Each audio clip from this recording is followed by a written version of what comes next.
Gerunds as objects. A gerund is the ing form of a verb that acts like a noun. Today, we focus on gerunds used as objects after certain verbs. This is one of the most common ways gerunds appear in English sentences. A gerund is a verb plus ing that works as a noun. It names an action, but functions like a person, place, or thing. Gerunds most commonly act as objects of specific verbs. They answer the question, what after the main verb? Here are basic examples of gerunds as direct objects.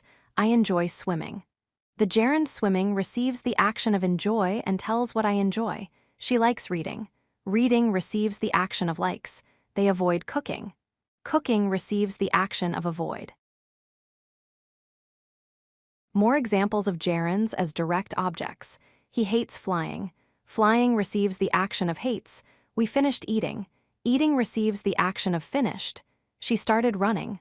Running receives the action of started. Notice the pattern verb plus gerund. These verbs always take gerunds as objects.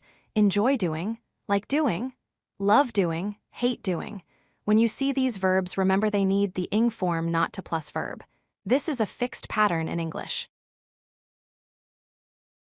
Here are more verbs that require gerunds. Avoid doing, finish doing, mind doing, miss doing. These verbs follow the same rule verb plus ing form. Practice makes these patterns automatic. Additional verbs that use gerunds: practice doing, suggest doing, recommend doing, deny doing. Each of these verbs expects the ing form as its object. The gerund completes the meaning of the sentence. Final verbs that pair with gerunds: delay doing, discuss doing, consider doing. These complete our list of common gerund verbs. Notice how gerunds make English express actions more precisely as nouns. If you like this video, hit that like button and don't forget to subscribe. Visit codelucky.com for more such useful content.